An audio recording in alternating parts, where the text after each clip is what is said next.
One of the most striking things about the transition from in-person college to the whole online system is just the change in the confidence and the composure of the professors, the TAs, and the preceptors that are all fundamental to the classes.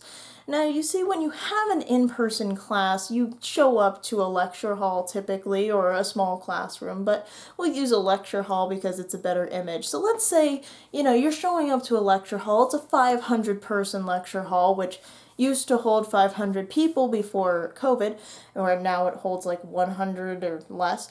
And you would go into that 500 lecture hall with 499 other students, 487 of which, perhaps including you, didn't really want to be there, 5 of which are super overqualified, and the rest of which might be in a decent position to actually take that class.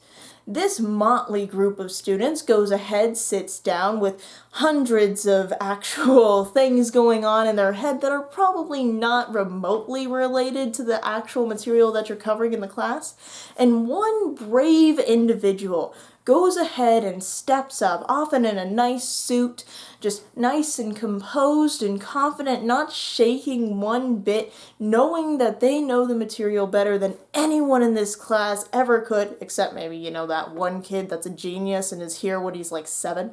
But they just stand up there and they go ahead and they talk their heart out about whatever thing they're being paid to talk their heart out about. And they have passion when they're passionate, and they have interesting metaphors and analogies and mnemonics, and they put effort in, and you look at it and you just kind of have to admire it, right? Because this is someone that's committed their life and their livelihood to teaching this, and they are at least decent enough at it to have this position in the university, and you must look at that with just a bit of respect. Meanwhile, as you sit there, you kind of can glance around and spot a few of the TAs or the preceptors, often just kind of hovering around, sometimes sitting on the steps on the sides of the auditorium because there's no room for them to sit. And then as soon as the professor stops talking and a set of practice problems goes ahead and goes up on the board, those preceptors and TAs suddenly get up. Or I shouldn't say suddenly, because they're not usually awake enough for it to be suddenly, so they gradually go ahead and get up and they start wandering the room. And before you know it, you see one of them coming up to your group with just a hint of caring in their voice. And they go ahead and they come to you and they ask you if you have any questions without really caring, sometimes helping you if you insist, and then they just kind of go on their way. And this whole system was set up for years and years and years.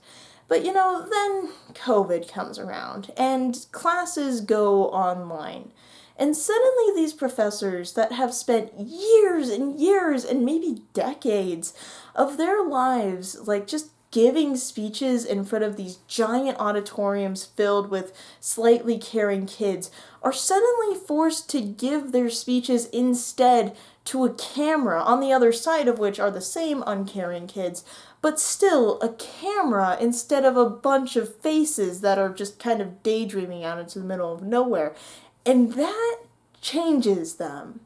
You see, these professors go from being the most confident individuals that I have ever seen. I mean, who can actually talk about the various bond dissociation energies with enthusiasm? I don't understand. But they go from that to people that just have to look at their notes constantly, people that are nervous, people that are just trying to get a response, any response, even a message in Zoom, for goodness sake, to just please answer the various questions that are being posed. You see these individuals just kind of shaking for the first time ever. You see them nervous. You see them uncertain. You see them trying to make decisions as people that have not had to make these unique and different decisions for years and years of their life. And it's bizarre and it's weird, and it's like when you have a favorite show, or at least a good show, a show you appreciate, right? And you're watching it and you're watching it, and then suddenly something happens and the show just goes way downhill. And you can appreciate what the show used to be. You can appreciate the grandeur of the thing that you used to enjoy, but now you're just kind of questioning it, and you just kind of feel a little bit of pity in you.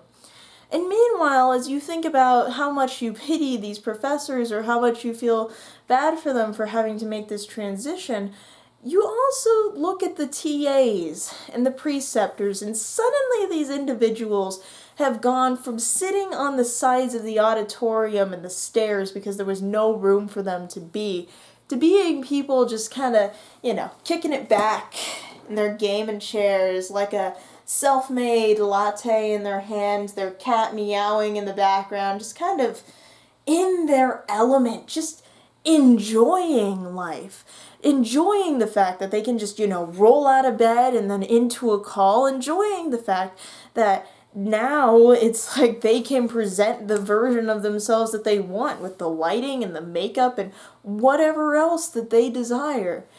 And you just see this weird shift, as it's almost like the TAs and the preceptors and even just the students in general have somehow drained the confidence away from the professors as we have forced them into this world that we have now created. And when this all happened in spring, yes, it was like one of our favorite TV shows, just kind of going downhill. But then you come back in the fall. And the problem with coming back in the fall is you don't know your professors anymore. You get new professors because you have new classes. And instead of having that situation where you got to see the professors in their element and then see their transition to this new thing, instead you're just seeing them in the new thing. And it's just kind of like seeing a kid, right, who just kind of put together this thing, this project, with a bunch of glitter glue, some popsicle sticks, and just a sheet of white paper that's been all torn up and drawn on with crayon, and they hand it to you, and you look at it and you're like, I don't really want this. Like, this is not what I would want. I'm probably gonna throw this out, but, for now I'm just gonna smile and go with it because I know that it'll hurt my feelings, or hurt your feelings if I don't, and I know that your parents would also be very pissed off. So, it's kind of like the professors, in a way, are the messed up art project, and the parents of this kid that made this art project. It's kind of like the university. And you're just kind of sitting there like, I just don't want this, but, it's fine, I guess. And you just kind of keep going. But you see, the thing about the kid example, right, is that lasts like a couple of minutes, maybe an hour if you're really unlucky and just get kind of roped into the situation. But it doesn't really have any bearing on your life, right? There's no impact to it. There's no reason for you to really be concerned.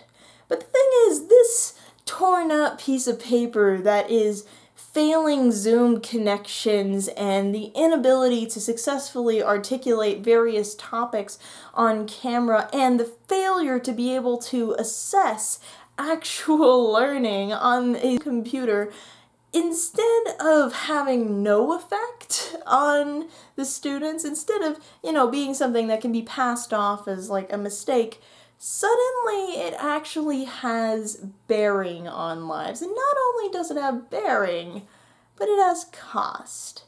And let me tell you, if that kid gave me that piece of art, there is no way in the world that I would be paying for it. Now, I just want to close with saying that not all professors are like this. There are some professors that take to Zoom like a goldfish to water. I've seen one of my oldest professors, actually, when he had to transition to Zoom, absolutely loved the format, like just kind of embraced it, went with it, used it to interact with people so much more, and it went great. Thank you all so much for watching, and I hope that you all soar high and enjoy your ride of life. Bye!